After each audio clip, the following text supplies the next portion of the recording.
camming bar comes with 3 different sizes: a large 1/2 inch, a medium 3/8 inch, and a small 1/4 inch. It also comes with 2 square nuts, 2 1/4 inch posts, and 2 3/8 inch screws. If you're going to run the smallest camming bar, it's going to go with the square nut. So you'll take the square nut and place it in back, place the camming bar on top, and then the screw goes in there.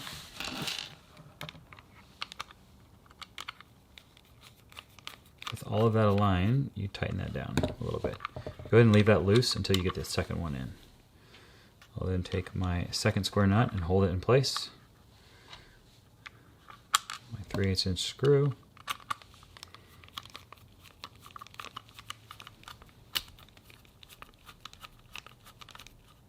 And I can tighten that down as well.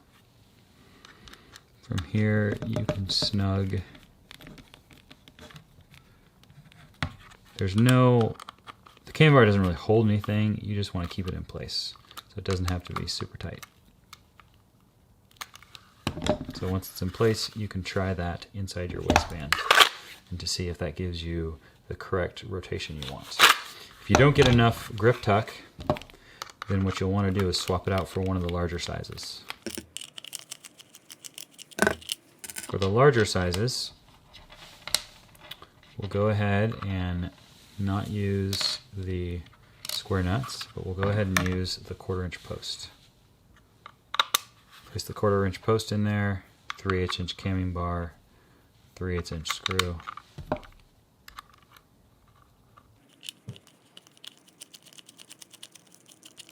Put it together. 1/4 inch post goes in there.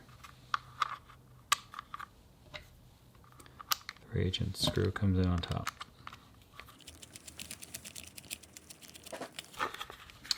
And you can tighten it down. Fingertip pressure on the post on the back should allow it to get snug enough that it's not going to move.